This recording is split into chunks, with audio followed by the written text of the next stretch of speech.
You know, I don't know. It's a whole lot, and it's just ridiculous to me that we have these societal norms when it comes to clothing, and a lot of it is rooted, like I said, in misogyny and religion.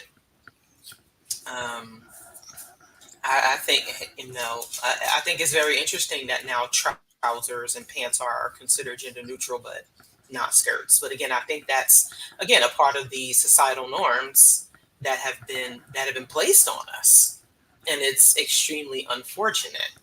Um, yeah, I'm not sure. It would be interesting to really look at the history of when that changed, Hmm.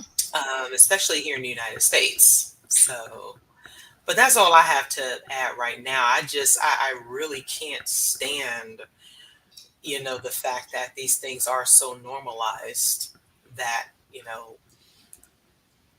like the clothing and dress codes and such. But I will Yeah, stop there. to build on what Mandisa was just saying is, how is that not just the biggest evidence that gender is a social construct? If it can change during time periods, then how is it any linked to biology? How is it not a social construct? Yeah, it is true because I remember seeing pictures of people in the Renaissance period or the kings and everything. They're wearing tights. They're wearing shoes with high heels. Men are wearing wigs that are huge and skirts, and that was like the peak of the fashion on that time. And suddenly, all of that is like, oh no, that's for for the women, but in a very like kind of like hateful way. Like it was now anyone who is dressed like that is considered less of a man. There are many things I think that are totems, and clothing among them. There is a biblical prohibition against uh, men dressing as, men wearing women's raiment, and vice versa. There are, and that's redounded throughout culture till today. What exactly men's raiment and women's raiment is has changed a good deal, but it's within what, and that what clothing is a symbol of uh of one's position. Where are you? How should you be taken? What are you? uh and it to me anyway, it all boils into this notion of a, a society based on women and men having distinct roles, with men are always better, men are always the default. Mm, That's kind of what I don't know how you guys feel about that, but yeah, and like I said, when we are very little, we also face the things that we are being enforced as a gender, like with toys. I don't know who, if any of you got like a kitchen set or an iron board or a baby doll with diapers to change. Well, the boys who always get like cars and firefighter trucks and airplanes. And what do you think about that? One Um, one thing that I was just curious about really quickly, we were talking about the different clothing in schools and stuff, and one thing mhm, I was, before we go on to the next thing, I was wondering, from Mary, you have a different perspective because you were Amish, and it seems to me like the women's women and men had a very definite place in that society, and I was just curious, really quickly, if you don't mind me going back to that, how you felt, what you could talk to us about that particular piece. Well, I had to like literally dismantle the internalized misogyny that I held towards myself for being for being born that way. Uh, because part of it is that we are trained from a very early age that men were created first, and so women are created second. So to be a woman, to be a good woman, you must always submit to the men in charge of you. That doesn't mean that I didn't have strong women that I looked up to, which if you've read my book or you've talked to me, you know some of that. But regardless, when it came to like how we dress, we had very, very strict gender roles. And the gender roles were enforced both by clothing, and women were only allowed to wear certain types of dresses. Like y'all are talking about mini skirts. No. No, like that was unfathomable. So I went to 5 different Amish schools in my 8 years of Amish school. And part of what you saw there is like very strict roles. For example, the roles were even enforced so far as like we had to wear our Amish clothing, but then the girls in school would have to, on Friday afternoons, we would have to clean the schoolhouse because that's our role. The boys would go out and maybe if the teacher drove a horse to school, they might clean out the barn on Friday afternoon. But the girls definitely had to clean that schoolhouse up, like everything. And in one of the schools that I went to, on Friday afternoons we would eat popcorn. And what these boys would do is they would sit there and throw popcorn everywhere, and it was our job to clean it up after them because strict gender roles. It was far beyond like just the clothing. Clothing was an outward symbol of the entire culture of patriarchal control, if that makes any sense. But it Yeah, all stems back to that idea that women are lesser than and they have to submit, and this is their role in life, and you accept that role. You do what you're supposed to when you're supposed to, at the right time, at the right place, because this is what God has ordained for you. And imagine my surprise to find out that that carried over into the worldly society that I have been told is so godless when my own child started going to school. Just imagine how shocked I was. And then I had to dismantle that internalized patriarchy as well, and misogyny as well.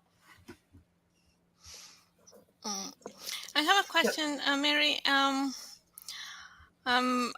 heard that in some Mormon cultures, they even have to have certain way to fix their hair. I don't Okay, know if they did something like that to the Amish. I won't speak for Mormons, but Mm-hmm. yes, my hair still has a part that if I don't style my hair properly with enough product, it will literally part right here in the center. And that is from a whole lifetime, over 20 years of it being trained to be split properly in the center, had to be combed back, not too straight back. If you combed it too straight back, that's like of the devil. I don't know why, but that's what it was considered. You No. had to have, oh lordy, good grief. Do y'all want to see some things? I have an object here. I actually have a covering here. If you want me to go grab it, I will demonstrate Yeah. some of it. Okay. Let me grab.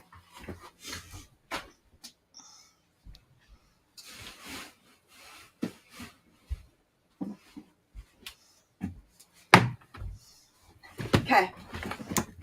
Let's go. I'm gonna take this off because I won't be able to and I won't be able to hear any of you. Okay? Okay.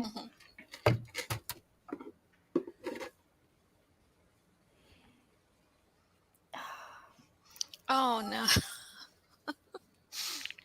And to properly wear this, you're supposed to tie it like this. It has to cover your ears. If your earlobes, if you went like this, well, that's just too much. And then the other rule that we had, is like only 2 fingers width of hair could show. So if you went like this, you were wild. But that's not the only thing. Consider this. Now, this is a very small one. I can't even put it on because it's knotted. But this is a bonnet that goes on top of it. There's another thing that in the wintertime we would put a head scarf on top of the covering or underneath the covering, then put on the covering, and then put on like the bonnet. This is a winter bonnet that is called an Iwakop. It is really heavy. Again, goes on top of the covering. Imagine in the wintertime having 3 coverings on your head. This is a cup, not a bonnet, by the way. And I find it very important to talk about that because people call these, the coverings, they call it a bonnet. It's not a bonnet. It is vastly different. See how it's like more flexible? It's got like, I don't know if you can see all of that. Look at that. Imagine pleating all of that by hand with an iron that is lit. We had an iron that was lit with fire, like we had a gasoline powered, a Coleman gas iron. It took me an hour to put in those pleats at a minimum. It's busy work. The style of clothing that we wore was busy work, so we can't dissect and dismantle the internalized misogyny. Yeah, that's what I wanted to talk about because I knew that they and the Amish around here in Mexico, they are forced to do something like that too. But I Are they wasn't sure that it was like. are they Amish or are they Mennonites? Um, I think there's 2 communities. One of them are Amish, and the other is Mennonites. I'm not really familiar with them because most of them live up north. So it's just very little that we know about them. You know, that also reminds me of I went to school in New York with I had some Muslim classmates. And of course they had to wear the hijabs. And they couldn't, none of their hair could my show. God. Yeah. Oh my God. And I have something to say about growing up wearing that clothing. Because we were objectified and sexualized by people from every group of people, by secular people, by other religious people. We would be walking down the road to and from school, and people would literally slow down their cars to take pictures of the cute Amish children. Oh, look, they're closer to God. No. And people fetishize Amish women and Amish children repetitively. I made an Amish dress, a little bit out of the odding, if you know what I mean, but I digress. And I wore it in Lancaster County, PA. And in the space of walking 50 steps down the street, I was accosted 3 different times by 3 different men. Because why? Because people fetishize us. This is their fantasy. And it harms people who exit those communities horribly. But I think it's just a side effect of the broader society's understanding of what is the patriarchy, how do we navigate that, and how do we dismantle that, and what do we do? It's a side effect of people not understanding that. People say that they're not misogynistic, but they still have the ingrained prejudice against women if they're acting and conducting themselves in that way. So even if you don't dislike women, even if you don't have contempt for women, if you're still taking actions that show those things, you're lying to yourself. Ooh. It doesn't matter whether it's a burqa or a miniskirt. You're still trapped in this cultural fantasy. That's okay. It's perfectly all right. Well, people practically worship Amish people, so we have words about that.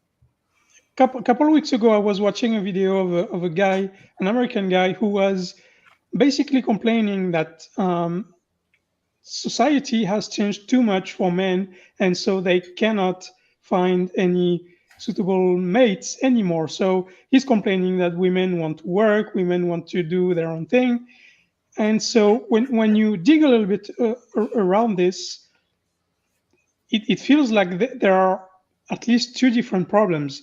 The first one is what Mary was talking about, the patriarchy, the idea that men are supposed to be in charge, but also it feels like some men um, they don't really want a partner. They want a tool, basically, a They tool that will clean the house, a tool that will make kids and then raise them, a tool that will show them and show up at their arms during parties. And it's not a human being they want. It's a mother, basically. And I think we need to be able to make the distinction between those two, because it's two different problems and two different solutions to solve those issues. You touched on something right there that just really struck me, because I was just thinking about how I was in my first marriage, and how it was, how much I tried so hard to please. There's no pleasing. There was just and with Obeying. my with my second marriage, which is honestly the best, um, I find myself sometimes falling into that in my mind. He's not that way. He wants, if I would try to please him, he'd look at me like, "What the hell are you doing?" But for me, I can still, it's like those tapes are still there playing in the background.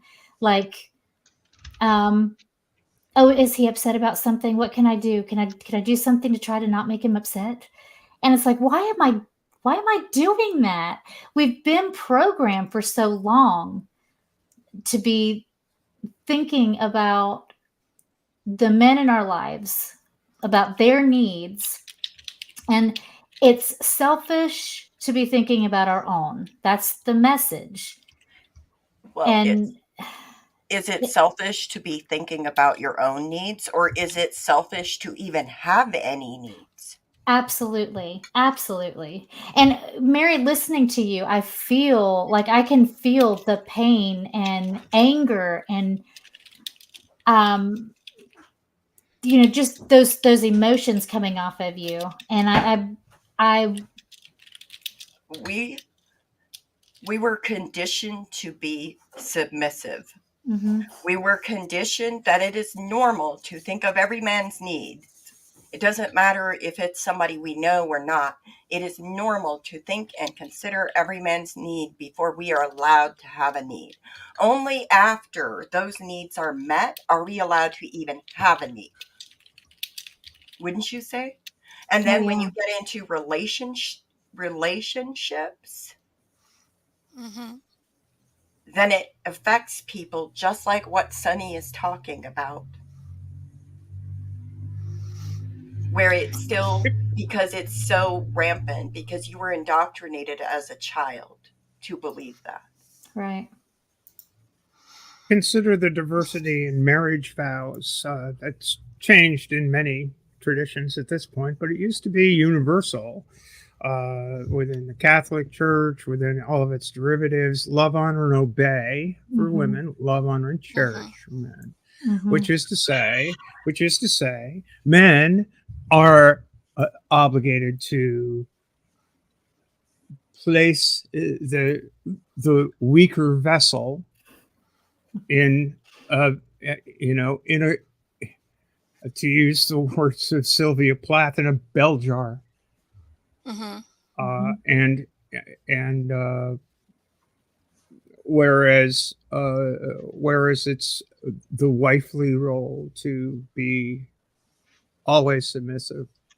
Enjoy that little person. Mhm.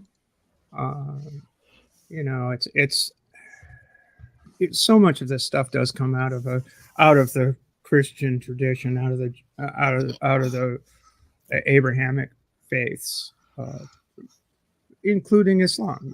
It's like obviously an Abrahamic faith. Mm-hmm. Yeah.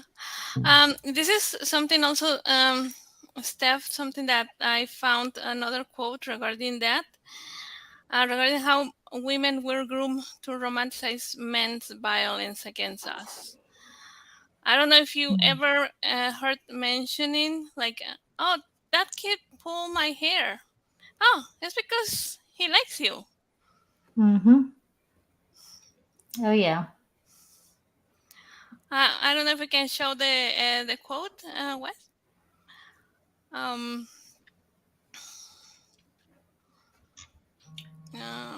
okay. Violence against the idea of femininity expresses itself throughout the culture. The very idea of Yeah, like we're femininity. grooming to romanticize men's violence against women, to interpret their control as care, their possessiveness as protection, their persistence as romance. We're groomed to see men's violence against women as a love language. It is the way men look out for us, but it is the way men look out for patriarchy.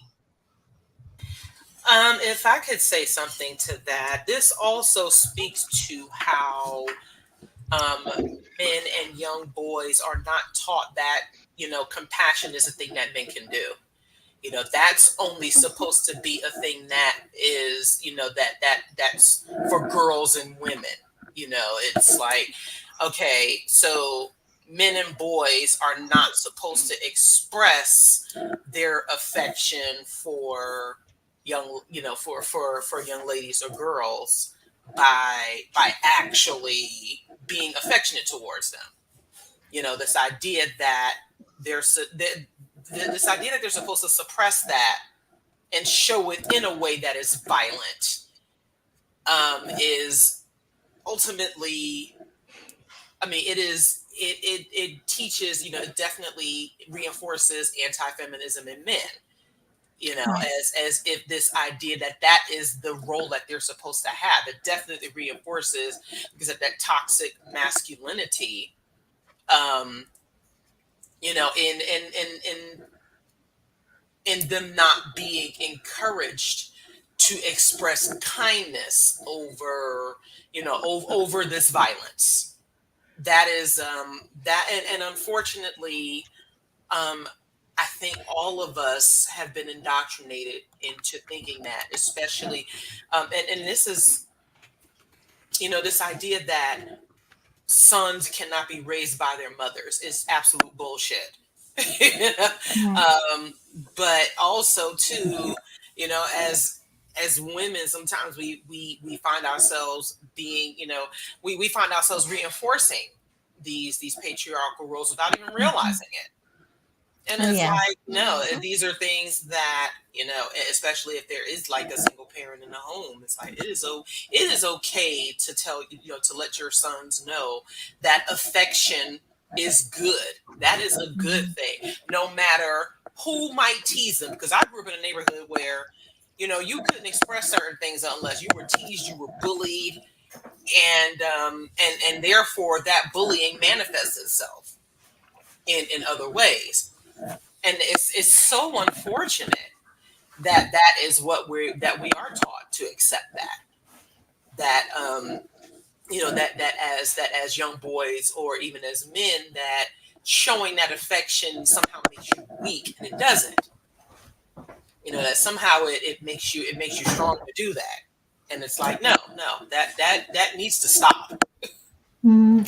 And it's just as harmful to them as it is to us. Exactly. I mean, it's That's harmful to society as a whole.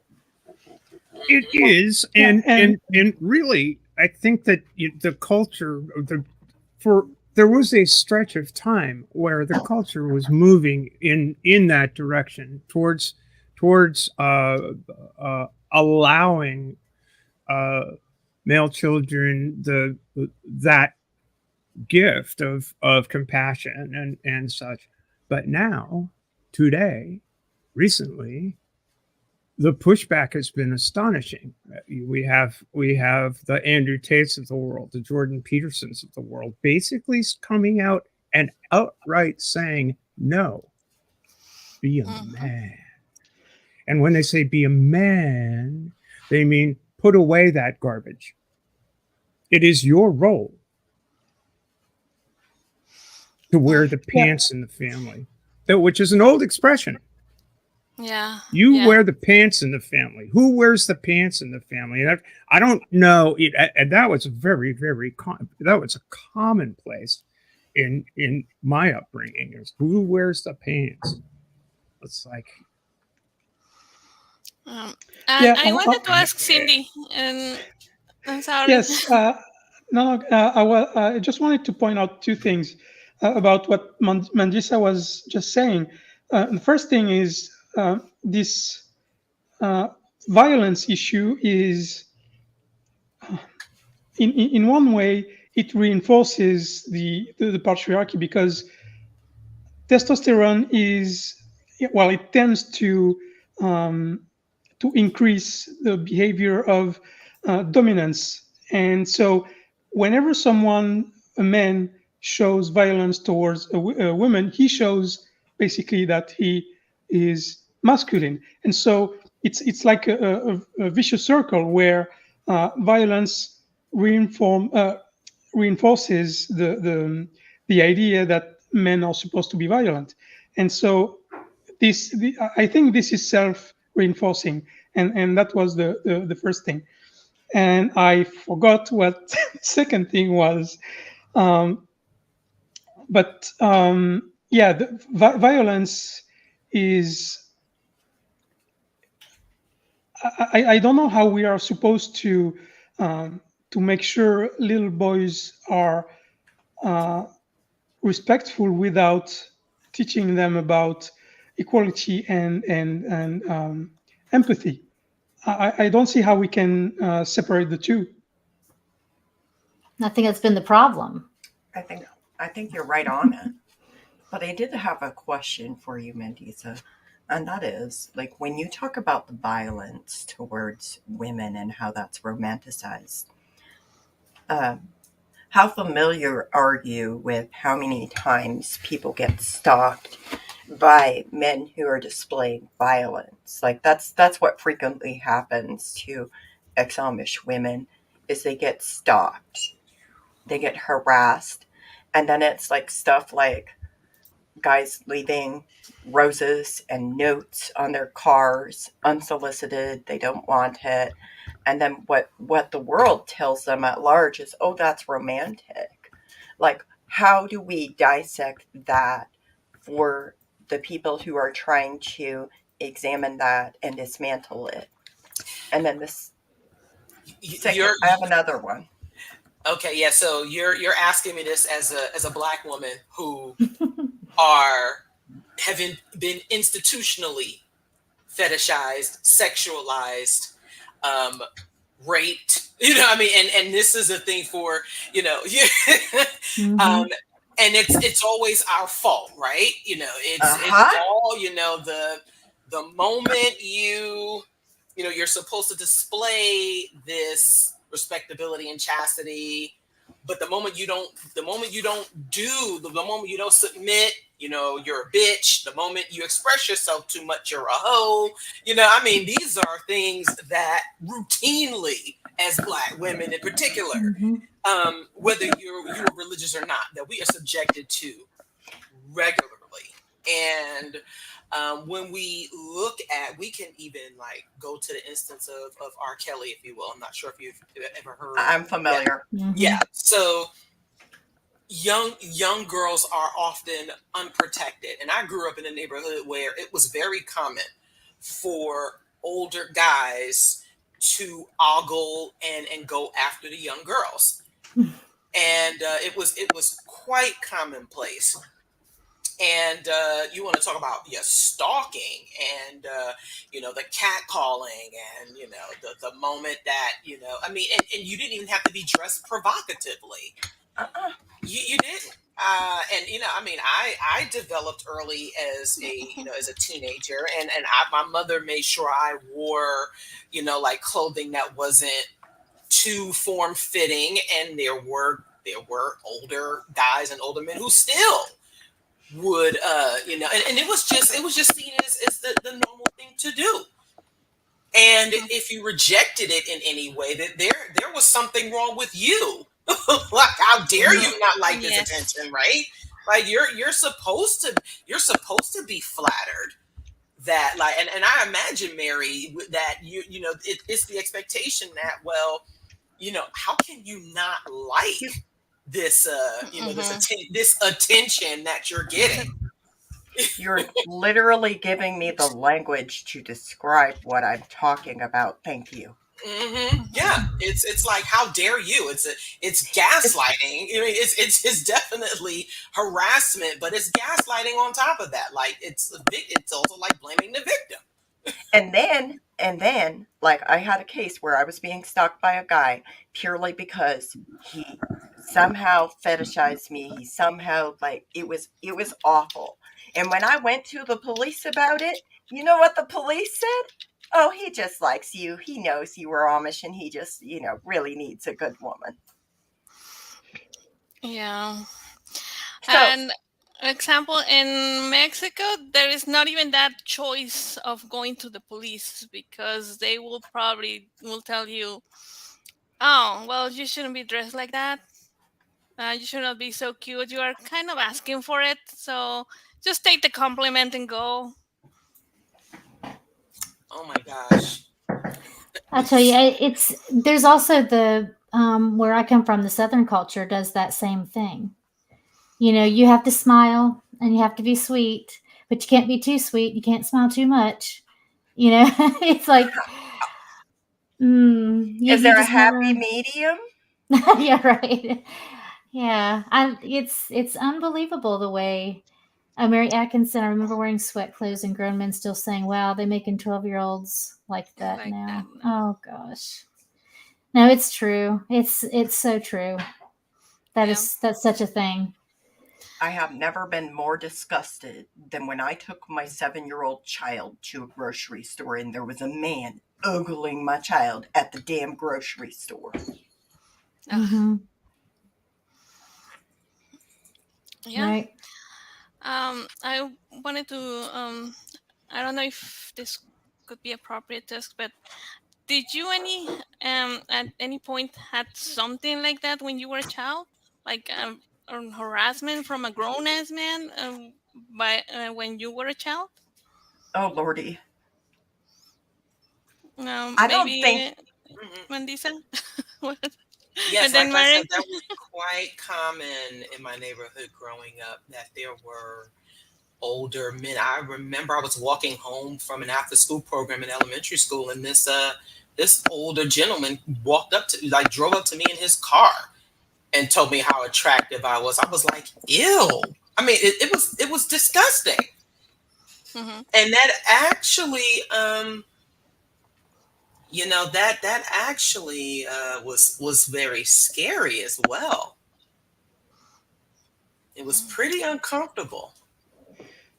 Yeah, because you don't know how they will react if you say no, or if you look disgusted or something like that. And furthermore, you're a child. You don't have all the tools to navigate that because you haven't been given Mm-hmm. those tools. Your tools have been to sit still, look pretty, do the right thing. Just take the compliment, even when it's men who are, yes, absolutely, like hitting on children. They are sexualizing and objectifying children. Why are we not asking what we are doing to protect these children from these men who are sexualizing them, instead of teaching our daughters and our children to sit still, be quiet, look pretty, do the right thing? Exactly. Yeah. I have so Go many ahead, things going through Cindy. my head right now. I was thinking about just a lot of the things you guys have been saying. One thing that we were just talking about this the other day, my daughter and I, when when I was in school, it was very common for the middle school girls to be dating the high school boys, and the high school girls to be dating the adults that were working. And I did. I was 14 dating an 18-year-old, and that was just the way it was. We didn't know that there was anything wrong with that. I look back and it's like, holy crap. I would never let my daughter date someone that older. And it's not that my parents were terrible. I don't think that they were really happy about it, but they also knew that if they pushed too hard, I would probably just go the other way. And so they were trying to navigate it. They didn't really know. I'm so sorry. My dog is going crazy. Sorry about that.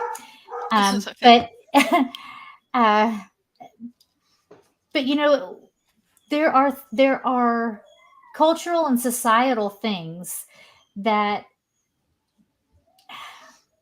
just set us up to fail in so many ways. And as we're sitting here talking about this, there's so many of those experiences that are going through my head. I mean, I think I was in the 5th or 6th grade, and some girlfriends and I were roller skating down our street. We weren't going far away from home, just down our street. And this guy comes up to us and exposes himself to us. And it's like, how is that okay? You know what I'm saying? This happens all the time. It's a part of every woman's experience.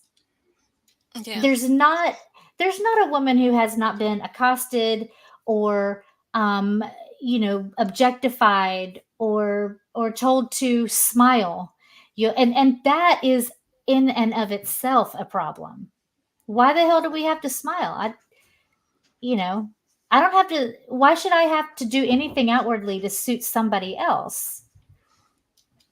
Exactly.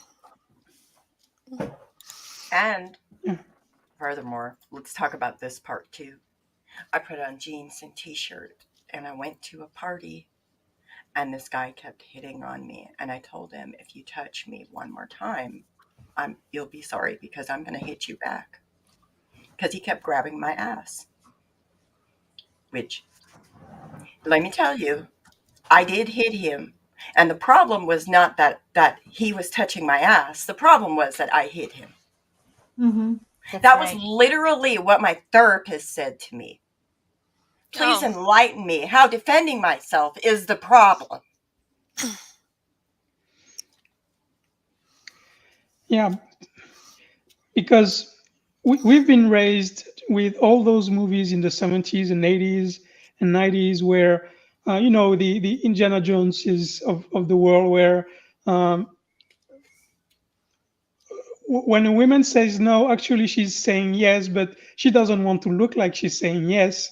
So you have to persist and insist and force your way into her. So and this mentality is still very, very strongly pervasive right now, and it's very hard to get rid of it, because those movies, they're still there, they're still going on TV, and the new ones that show a better way, a better behavior from men and women, they don't get the publicity, they don't get the audience.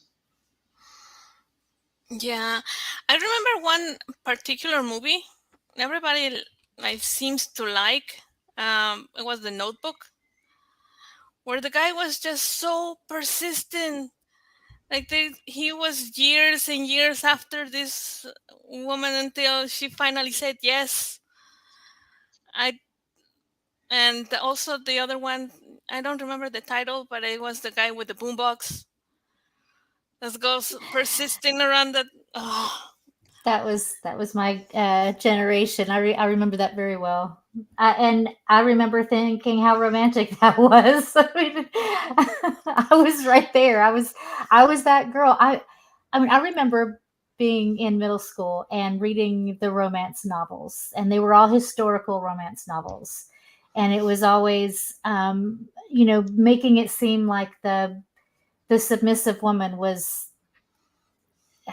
she was held up there as the ideal, and to have, to practically being raped was like romance. I mean, do you know what I mean? Okay, Sunny.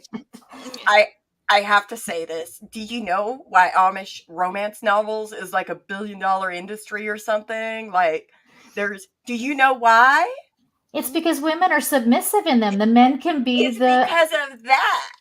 We didn't have Absolutely. movies. Yes. I didn't grow up watching all these movies. We didn't even have a radio. I wasn't supposed to have one. Okay, I did have one. I digress. Mm. But we collectively as a family didn't have a radio in our home. But we had books. We had books by Christmas Carol Kaufman. We had books like there's very specific books. There's even have y'all ever read Michael and Debbie Pearl's Created to Be a Helpmeet? Oh, I haven't read it, but I have a friend who has it, and she's been wanting me to read it. So, oh my Honey, Lord, we have should mercy. do a book club about this. This book, Ooh. I need somebody to discuss it with me. It is filled with so many ideas and so many things that lead to part of the reason why. It's because it sells. You know why it sells? Because it's upholding the patriarchy. And furthermore, the other thing I want to point out is that when we are misogynistic and patriarchal in nature, what we're actually doing is we're not just harming women, we are actually harming men. You know why? Because we are telling men that they're incapable of controlling their behaviors. We're telling men that we're dehumanizing them because we're telling them that they are nothing better than an animal. Often, the types of ideas that we are given, like into a boy of 12 and to a girl of 11, which is like, we could do a whole podcast on that and then probably a couple more. But basically, it's telling boys they can't control themselves. It compares them with animals, etc. And it compares women and girls that with they're apples. I'm an apple, y'all. I'm a shiny red apple. I'm sure I'm the apple that Eve broke off the tree and ate from the garden. Okay, that's what I am. I'm the apple. But it says once you have the apple, it is once you have paid for the apple, it is rightfully yours to do with whatever you will. That is literally word for word what it says in that book. And that is part of it. That is a big part of it is we have written content. We have our own publishers that publish this stuff repetitively and various different ways, and we have been indoctrinated to believe it from children. And when we experience trauma as children, and a lot of those events, it sounds like were traumatic, it can cause changes in your brain. And so that can make it be even more prevalent and then still resurface in your life today without you wanting that to happen. Right. I have to go because my I have to go to a gig. So I want to tell you guys, I wish that I could stay longer and talk about this because you are all bringing up so much. It's like the things I want to say, but yeah. So you guys continue the conversation. Thank you guys for letting Okay. me be a Thank you part so of it much, for as long as Sunny. I was. Thanks, Sunny. Bye, Thank you Sunny. so much. Bye. Bye. All of this sort of tipples over into the nature of sexuality as well, because there are so many of these stories about men are expected to sow their wild oats, and in the field of whatever, and the people that they sow their wild oats with are treated like are literally called, well, you're the Jezebel. old chewing gum, it's like, Oh, the chewing gum. hey, Oh, that's so horrible. it's just such Yeah. garbage that Yeah. it is ingrained in the upbringing of men that they're entitled to access to women by virtue of their simply being male. Mm-hmm. And there's no responsibility on their part necessarily, and that goes into serious public health problems. People talk about unintended pregnancies. There's no common sense of responsibility between uh, uh, uh, a guy and a chick when it comes to reproduction or sex generally. And which Yeah. also leads into the notion that female sexuality is totally misunderstood. It's like there's so many guys who just do not get it. Exactly. I Even down to the remember that I. physical level, it's like the mystery of the female orgasm was a big freaking thing for years. It's like, well, I'm not really sure it exists, and it's always guys debating it. It's like people are sitting there uh, wondering, gee, I wonder how that works. It's like, Okay, I have a Actually, question. Jordan Peterson and Ben Shapiro had a podcast regarding that, saying there was a myth. Oh my God. But doesn't this also this is tie what I'm into saying. how men are literally sitting there and debating body count, and then they say body count for women matters because they don't want the old chewed up piece of gum, but for men it doesn't apply. It's like what? They were just having fun. Boys will be boys. Okay, but what if girls will be girls and they will go have fun too? Hmm. Are we allowed to have fun? They're sluts. I'm a Jezebel. I'm Yeah. just letting y'all know I'm a Jezebel. But Loose women. it's like this idea of like we're supposed to be the perfect helpmeet. We're supposed to be complimenting men. We're supposed to serve men. We're supposed to exist for men's pleasure whenever they want, wherever they want, and however they want. And if we protest against that because we don't find it as a pleasurable thing, and we feel like we deserve basic human rights, we're the one who's the problem, aren't we? And and also it spills over into achievement. I don't know if any of you folks are have participated in competitive athletics at all, but if you uh, it, sailing is kind of a co-ed sport, right? Guys and girls, they Oh, yeah. they race together. Hmm. A girl beats a guy. The guys are sitting there saying, "Well, she's not really a girl." You hear that Yeah. all the fucking time. And so your accomplishments are degraded in order to be accepted as an equal on the playing field. You have to be an honorary boy. It doesn't even just Yes. tie into that, it also ties into professional accomplishments. And in the That too. business world, when you start talking about women who hold positions and men who hold positions, I am telling you, ooh, Yeah. Usually, when a woman is the one who's the boss, she's quickly labeled as she's a babe. uh-huh. That. Yeah. Yeah. Be careful because she will chew you up. She's a. She's a bitch. She's a bad Yeah. person. He's a The man eater. standards become yes, the standards become drastically unequal, and the penalty for women who dare to be expressive in any way is way worse. And you have men who will say, well, now that things are, the quote unquote modern woman, right, it should be equal. It's never it's not equal at all. Women, Hmm. especially women in leadership, are shamed twice, if not three times as much more than men Hmm. are. Do you And guys remember that? mm, I'm sorry to interrupt you, Mandis. I apologize. I'm sorry.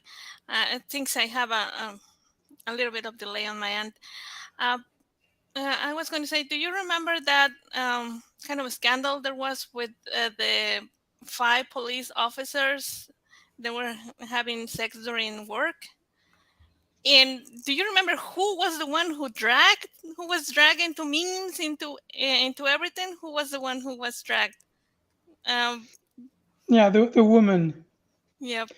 Yeah, and Uh, I saw again. I think it was yesterday or 2 days ago.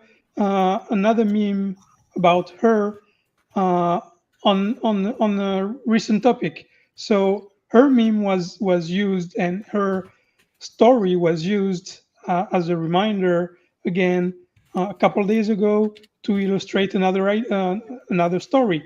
So yeah, it's a big of nonsense. And the problem is, not only it hurts women, we said it hurts men too, but this strict adherence to those stereotypes, it also feeds into other types of discriminations. It feeds on racism. It feeds racism. It feeds homophobia. It feeds transphobia. Like the very idea that trans women cannot compete with naturally born girls, that feeds that exists because there is this idea that women in sports are inferior to men. And I've been watching the Women World Cup right now, and clearly the audience and the public and everything around this is much lower than the men's World Cup. So yeah, it affects everyone, everyone. Yeah, I get really angry when they say that, oh well, if you are bad at sports as a dude, just go into women's sports and you will be the first one. And I will be like, what? Oh my God. How is that And even? I don't know if we want to get into that Yeah. So basically, minefield. the worst man is still better than the best woman. Basically, that's what it means. Yes. That is exactly what it means, and that is Mhm. exactly where these conversations go awry, because the conversations always start with the assertion that on average men are better in athletics than women are. There's a lot of reasons for that, and it depends on the nature of the competition you're even talking about when you make a blanket assertion like that. Mhm.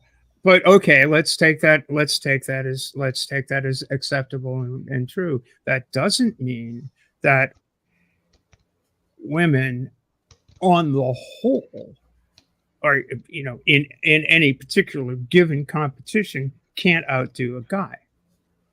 I mean, Yeah. Bobby Riggs did not beat Billie Jean King. I Yes. mean,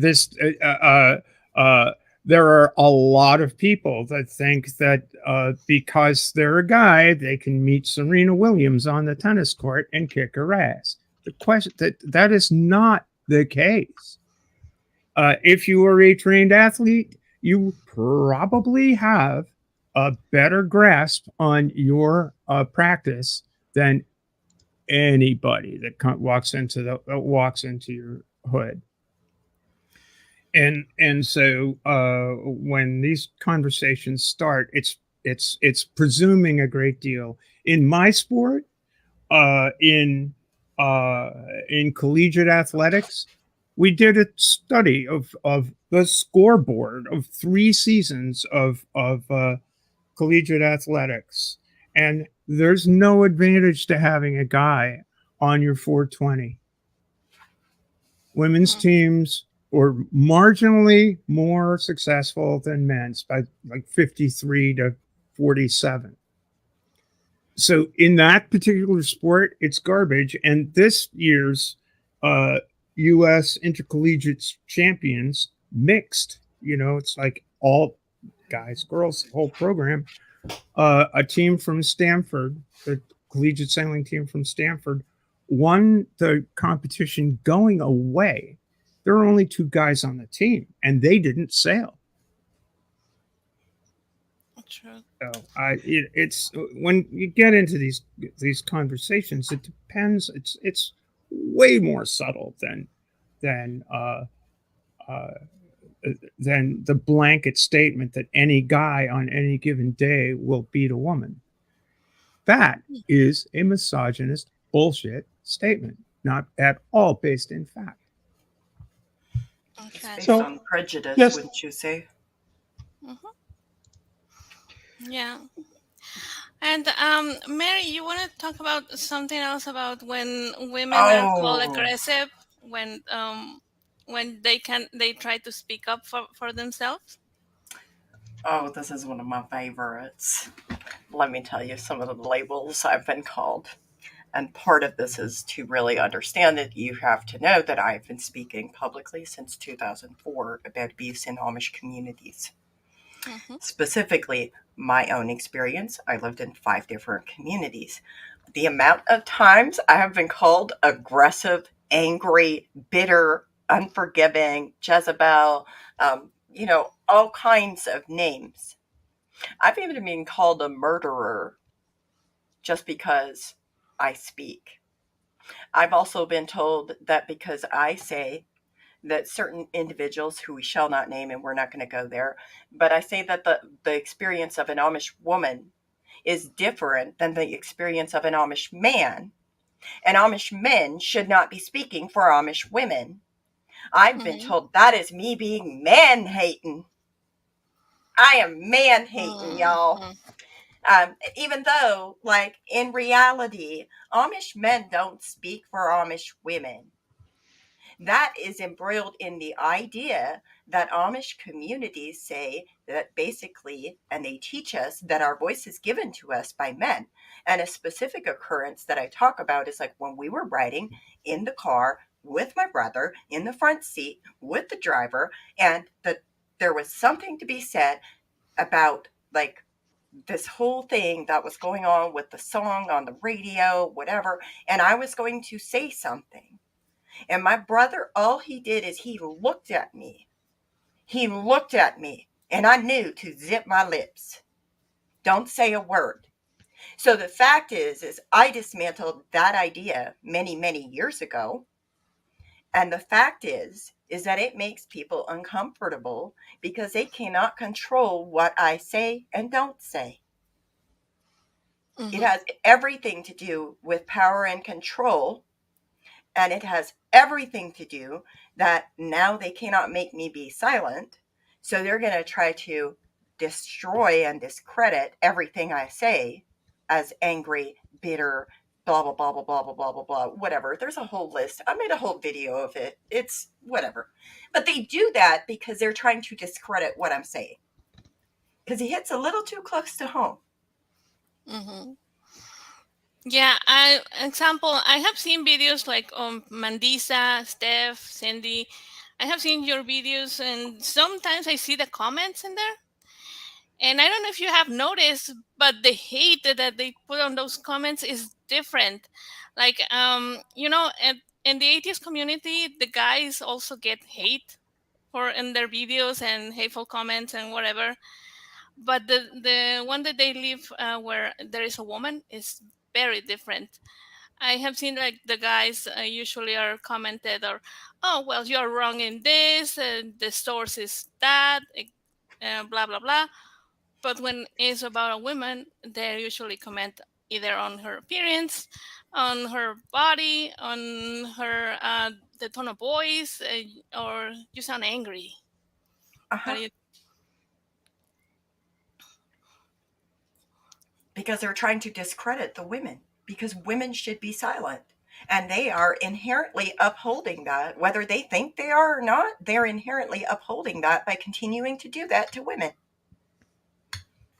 Just because they don't like the things that we're talking about because it makes them uncomfortable and challenges their worldview doesn't mean that we are actually those things that they are saying, because those things that they're saying are inherently shaming and silencing to many women.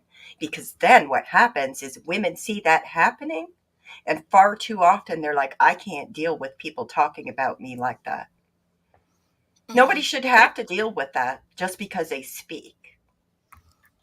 It is a power dynamic, isn't it? Isn't it? It just feels like a power dynamic, and it's the same kind of dynamic that goes along with people who are racist. That you are. Why are you so angry? Is something that often comes up in that discourse. It's like, well, because the system is rigged to diminish my voice. It's like, why should I not be outraged that my voice is not given credence simply because of a particular physical characteristic that I possess? Mhm. It's profoundly frustrating, and you're right. It's like you get these comments. Is that we're all familiar, I suppose, with mansplaining. For those of us who are women of a trans background, the the part of uh, the part of the nature of transition is you thought you understood this bullshit, but you didn't until you get it. Man, oh man, it's like I couldn't believe how stupid I became over the course within an area of my own expertise. I get people explaining to now, honey, this is the way this works. And it's like, Jesus fucking Christ, dude. Where do you get off? Yeah. It's very, very weird. And I don't think until you've experienced it, you just don't really get it. Yeah. I do love it Which when is why people. I would never presume to speak for someone who has experienced a similar sort of disparagement in another, because of something else. It's just I can't know what that's like. I can't. Yeah, I remember one time I saw a video. I think it was you, Mandisa, with Matt Dillahunty, and one of the comments was trying to explain to you the civil rights movement.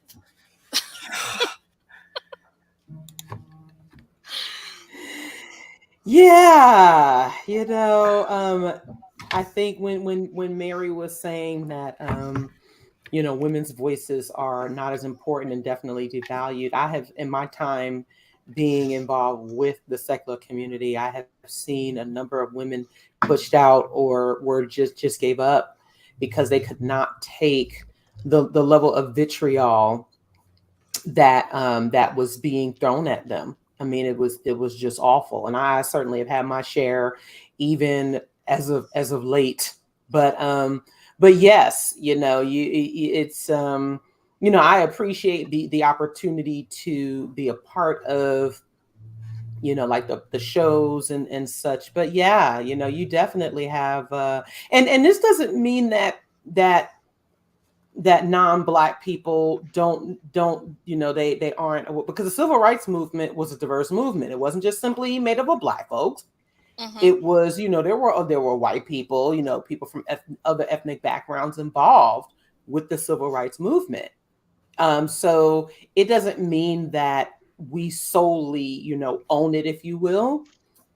However, you definitely do not, it's very irresponsible to, explain that to, to someone whose ancestors, were directly impacted, as a result, and whose rights were at the forefront of that movement.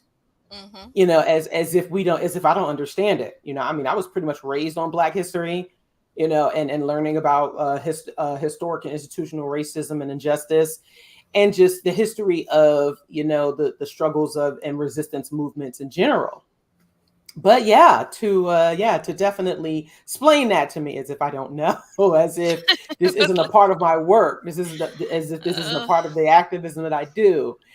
Yeah, it's kind of it's interesting at times. It's hilarious sometimes to experience that from people.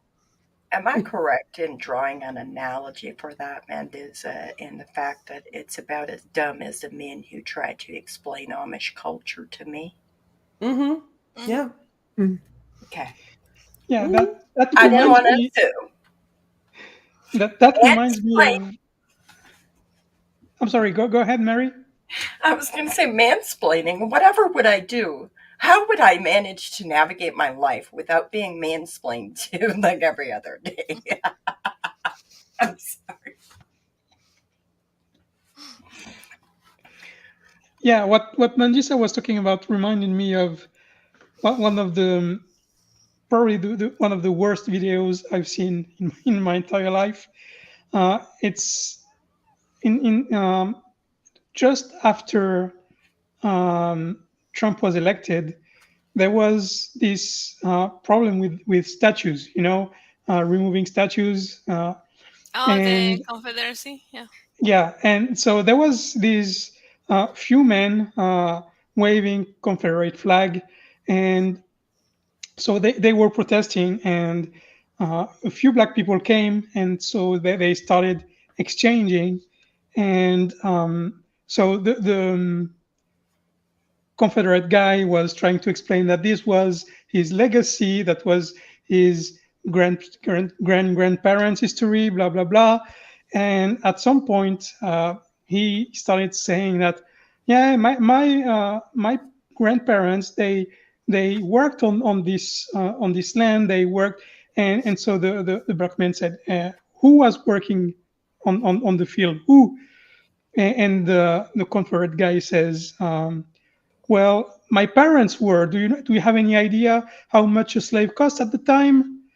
And Ooh. so this answer, and how stupid is it to say something like that? How blind you have to be and ignorant to say something like that. I mean, I've heard a lot of stupid things coming from MAGA people in the last 6 years, but this was just over the charts. It's the astronomical level of literal, chosen, willful stupidity. I don't know. Is it stupidity? I Oh yeah, just it is. It is. racism. They're choosing racism. To me, what I found amazing about those MAGA people is how I think it was a year after he won, there was a bunch of them living here in Mexico. What? Yeah. Why are they living Yeah. in Mexico?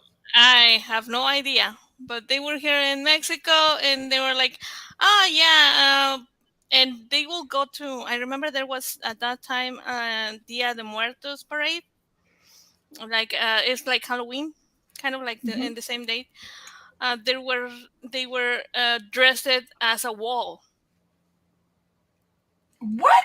Yeah, in they Mexico. were What? maybe they were trying to persuade the Mexican president to pay for the wall. Maybe. Yeah, it was ridiculous. The sheer utter amount of ridiculousness that you see from people who refuse to take any form of inventory of what their actions are. Sometimes I think I can't be astounded anymore, but I feel like I'm being astounded all over again. To what purpose? To what purpose? What was the purpose of having them dress up as a wolf? What was the purpose of them being there? Mm. Why? Yeah, it's one thing to be inside your country saying, I'm going to dress up as a wall because I don't want you to come in, but it's another thing to go there and do the same thing.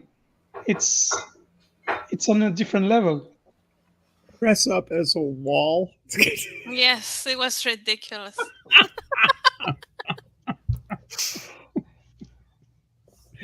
Well, If have there you ever if seen the these folks have something Fantastics? I like mean, the mute is the wall. It's like that's okay, fine, but that's like musical comedy. I mean, audacity is at an all-time high for a lot of people. Yeah. Yes. My goodness, that seems incredibly stupid. The sheer audacity. Yeah. And well, also I think that the other subject that we I want to talk about was how they internalized misogyny.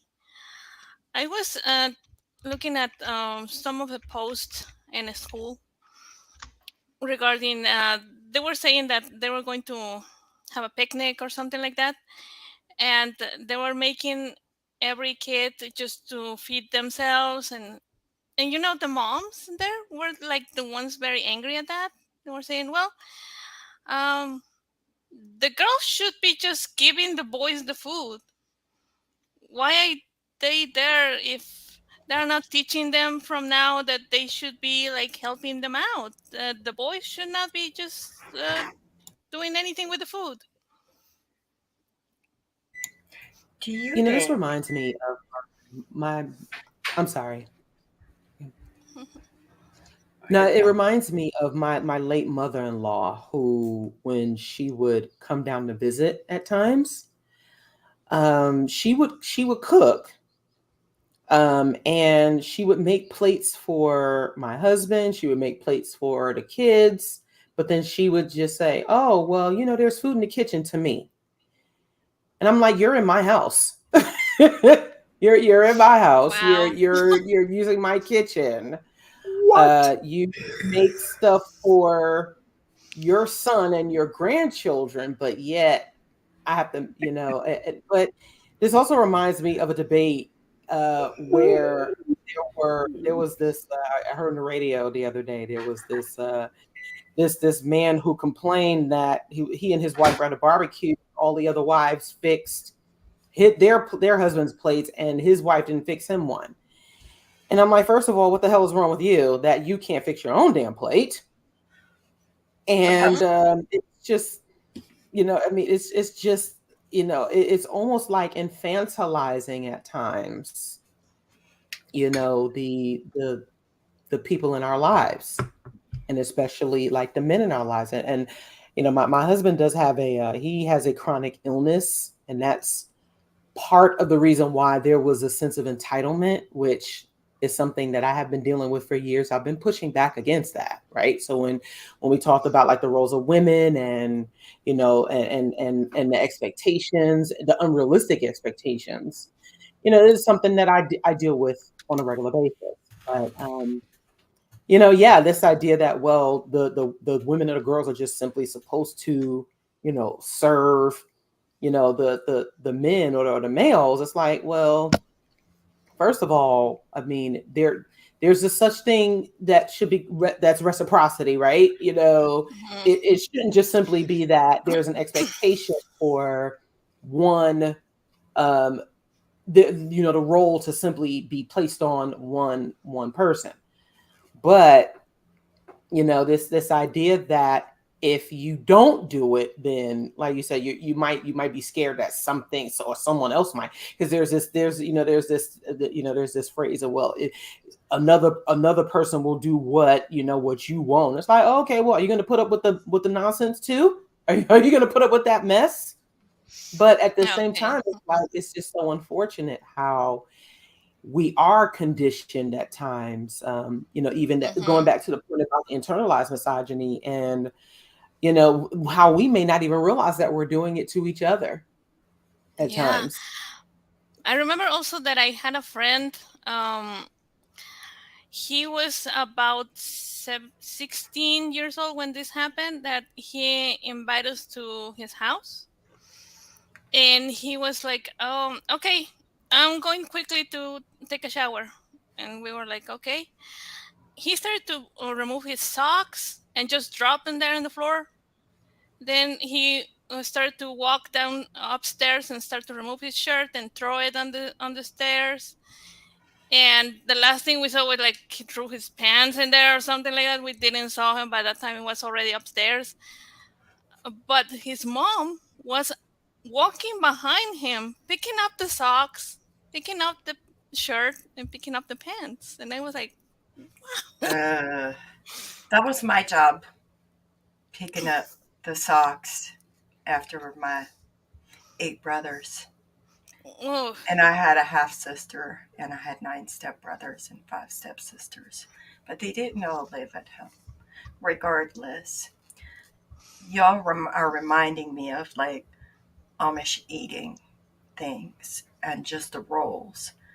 But before I forget to say this, I want to talk about how some women literally feel like they're so conditioned to do it.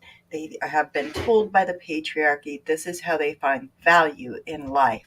They find value by fixing those plates. They find value by doing the right things. This is how they gain status, by doing it so correctly, right?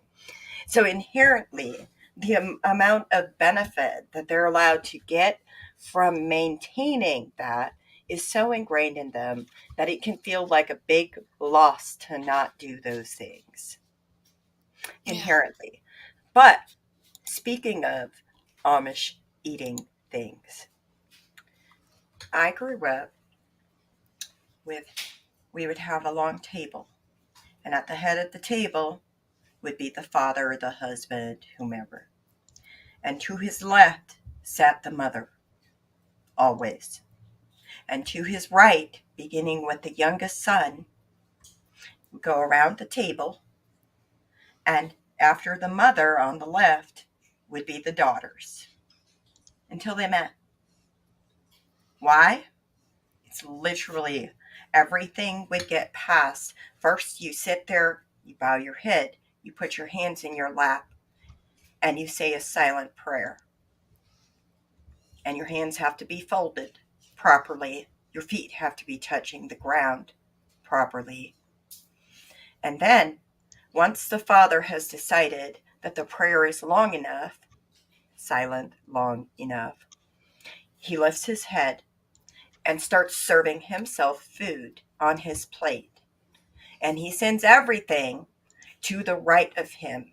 So who gets to scrape the bowl? Tell The me who girls. gets to scrape the bowl. The mom. Yeah. The mom is last.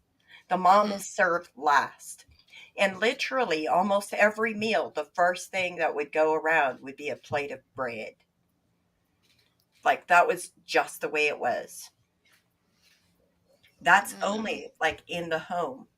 And then when you go to church, then it gets even more complicated because after church, we would have a meal unless it was one of two special church services. And I won't get into that because that's literally insane.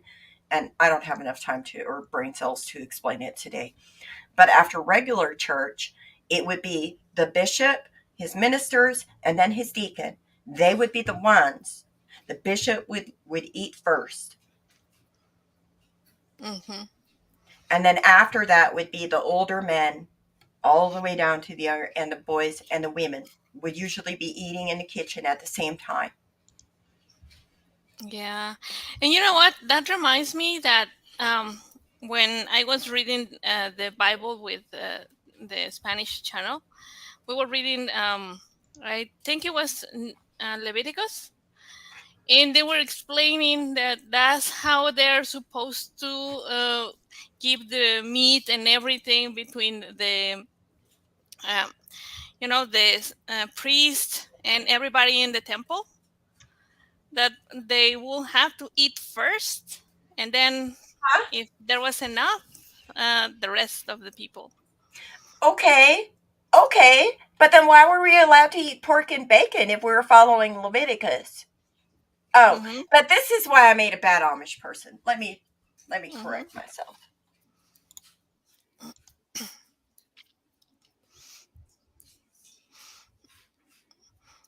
Yeah. So, also, have you ever seen those women that are now online? I think. What do you think about them? That I think it's a grift, but people like the transformed wife in pearly things, and who said things like, "Oh, And women are Candace the one who, Owens. yeah, women are the one who initiate divorces, and they want to be happy with their 20 cats." Like what?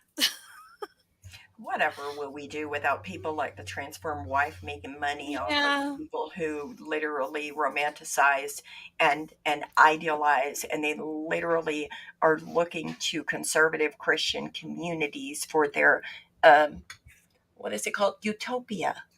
They Mm-hmm. are creating utopia in their mind by the way they look at conservative Christian and Amish communities, and I know this because that is what they do to Amish people. And these people, like the transformed wife, whatever her name is, they are a grift because they are playing off of that and they're benefiting financially off of that. While at the same time, this is putting women in danger. Yeah, I think that she's like the biggest hypocrite ever, because she keeps saying, "Oh, women should not have a career because careers destroy marriages," but she has one, being a grifter, but still a career. She's exactly that. It's always a hypocrisy for me. It's always a hypocrisy. I just can't with it. Yeah, but she does it in the name of the Lord, so it makes it okay, right? Wel, de goed man had thought, het zullen we net goeken was the Lord thought. Because, I'm sorry, the good Lord said. Today, we're not going to go. That's fine. I enjoyed the little bit of linguistic diversity here. That's really great. I'm just saying, like, no, like, I just can't. She monetizes and profits off of the pain of women who are seeking answers, the pain of people who are seeking answers to their problems in life, to whatever they're experiencing in life. She profits and benefits off of that. She's monetized, telling women to stay with their abusers, telling women they're second-class citizens, telling women they shouldn't have bank accounts. Do y'all know, when I escaped my community, I didn't even know women could have bank accounts without men. Oh, So, Well, no. you may not know that throughout the United States, that was the case until the early 70s. I did find that out when I took history. Thank you. But yes. Like, I've lived in a society of what she's trying to create. Do not recommend. yeah. Yep. And there is also this, like you mentioned, Candace Owens. This is I won't say it. Not gonna say it. no, Not gonna no, say no. She's not gonna say it. she's so cringy. I mean, it's hearing her on any topic. Basically, it's just yeah, cringy. It's how can you hear something like that from a woman in 2021 or 2023? It's just I just can't understand. Maya's in the chat saying, "Do I ain't gonna do it. Ain't gonna do it. You can go Yeah. be all you like, Maya Adkisson, but it's not gonna happen." Yeah. Just the posturing and self hatred. I'll go this far. The posturing and self hatred that some people are willing to do for money on a show is really kind of grim. I understand it. Everybody's got to make a living somehow or another, but it's not helpful. It's not helpful at all. It's not helpful to sit there and say, you ought to welcome your oppressor. It's not helpful to sit there and say, if you don't welcome your oppressor, then you're woke.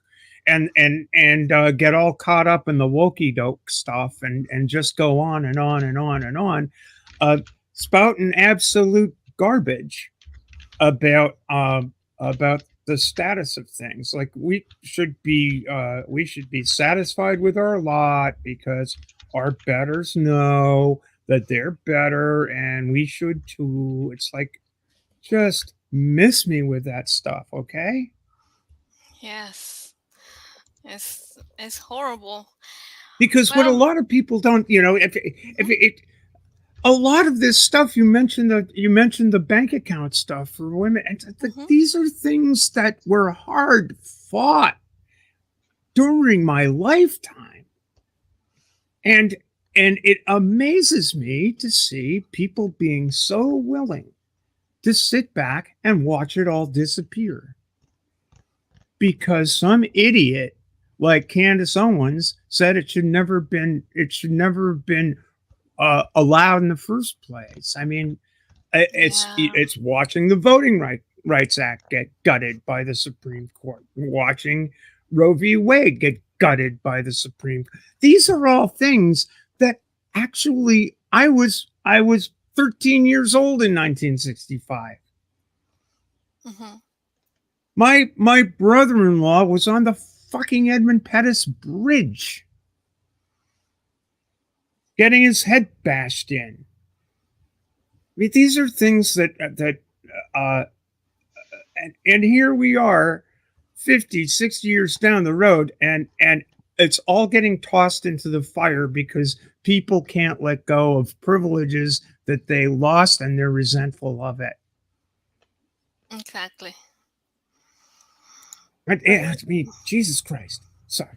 Is it even privileges that they've Keep lost, going. or is it more or less perception that they have lost privileges? Because the people who have benefited from the patriarchy, I'm just gonna guess, that it feels like losing privileges for whenever there's equity and equality. When women have rights They've to their bodies, it feels like they're losing privilege. Yes, they've exactly. lost the privilege of being able to say out loud Right. that this class of people deserves less Yeah. because they are a lesser quality of human. So, That's the privilege they lost, and they want to take it back. They want to be able to, they want to be able to take back what Lee Atwater said.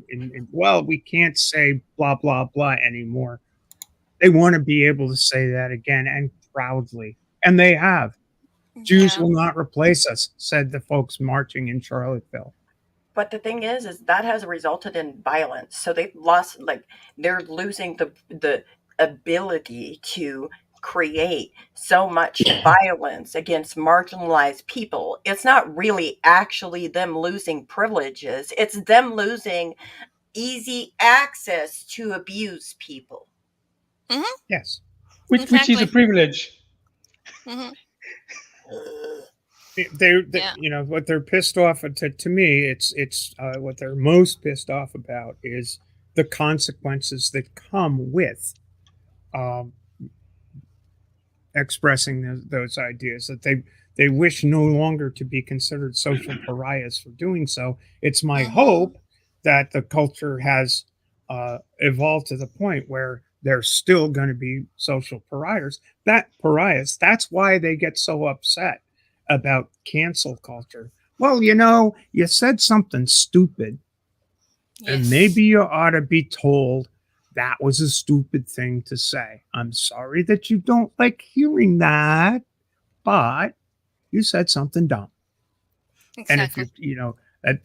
people accuse the left of being thin-skinned. There's no one more snowflakey or thin-skinned than a racist MFer who says a racist MFing thing, or a transphobic MFing thing, or a homophobic MFing thing, or a Mm-hmm. misogynistic MFing thing, gets called out on it and goes whining hither and yon in the Exactly. pages of the Atlantic or the New York Times or somewhere or other to write an op-ed on how cancel culture has ruined society. Go F off. Yourself. do the unnatural thing. On that Yeah. note, you're reminding me of like what academia has done to Amish people. And part of that is inherently due to the fact that there are such strictly enforced gender roles. There was an Amish man, they used to call him in the rock group, okay? But basically, he was an Amish man who wore a dress. He was ostracized severely. But even so, like psychologists, academics, they write articles, they write books, they profit off of this. They have created an entire legacy around it. They have created multiple organizations and newsletters about it, supposedly academic journals, even. But what they say in there is stuff like, oh, due to the insular nature and the strict enforced gender roles of Amish people, it's safe to assume there's no LGBTQ Amish people. I'm here to tell you that's a lie. That is a lie. And if you just think about Reuben, who wore a dress and how he was ostracized right there, what does that tell you about Amish culture? We are people like any other group of people. Yeah. Well, I think it's time for the show to start wrapping up. So I would like to give an opportunity to each one of you to let us know where we can find it and where we can find your content. If you can, please let us know if you wanted to add something else, like a final thought. Let's start with Steph, and then we go Mandisa, Mary, and Cindy. All right, cool. Well, thanks for having me. First of all, thanks to Skeptic Haven for having me on. This is great, and really enjoyed this panel and the discussion. It was really, really a lot of fun. I have a YouTube channel that I started. I started the channel ages and ages ago, but I sort of got active in the community. Back starting in October, been trying to put out some content here and there. Been involved in on other people's forums and other forums for a while. But anyway, my channel is Steffi Cath at Steffi Cath, and I'm there every now and again. I am a sail maker, and that's what I do, and I sail a lot. That's what I do. But otherwise, you'll probably find me later tonight in Neil's after party, 604 Oh, Atheist. yeah. Okay. Mandisa? Yes, I'm sorry.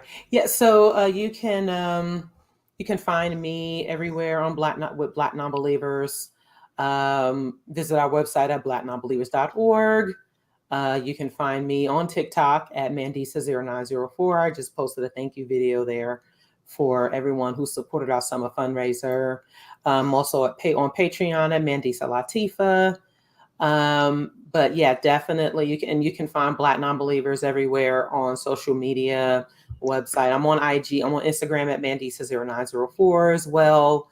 So yeah, if you are interested in supporting our work, please do. We really appreciate it.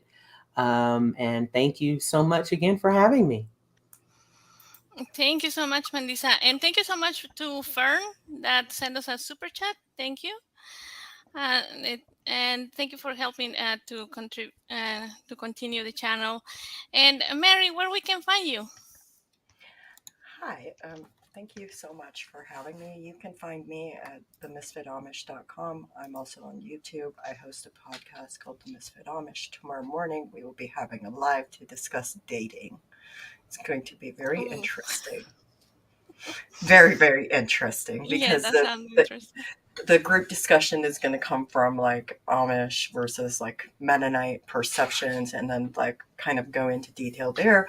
But not to detract away from there, I do want to give a shout out to all of the times that Skeptik Haven has invited me on to be a guest to talk about the experiences with Amish people. And I also want to let you know that there's printable resources on our website that you can download and print and disseminate. They talk about types of abuse, how to report abuse, and other types of things that you might want to know if you're trying to bridge gaps between Amish and the world's culture, pretty much. The other part of that is you can listen to our podcast going back all the way to December 2020 is when we recorded the first episode, I believe. No, the first episode was January 2020. We didn't start doing it regularly until December 2020. Other than that, thank you all. As always, I appreciate the conversation.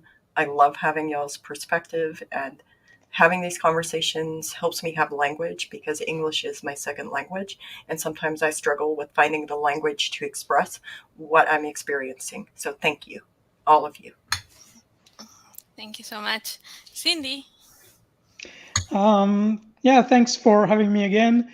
I know it's been a while since I haven't been present on the show, but yeah, you can find me here mostly. I have a personal channel, but it's been dormant for almost a year now. I will be later tonight on the YFNA channel to support the Student Secular Alliance. There's a fundraiser there. I posted a link in the chat. You can go there and donate a little bit. And that's pretty much it for me. Okay, thank you so much.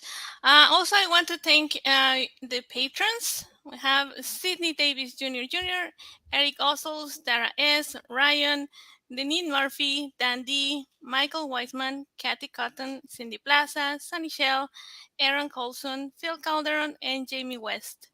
And also don't forget to check out our other shows on Skeptik Haven. We have Secular Soapbox on Wednesdays, Thursdays, The Sunny Spot, Sunday, The Global Atheists, and Women Atheists on Load, and Let's Talk on Sunday. Thank you so much, everybody, for being here in the chat. We appreciate the comments. Everybody who has sent a super chat, thank you so much, and have a wonderful day. Bye-bye.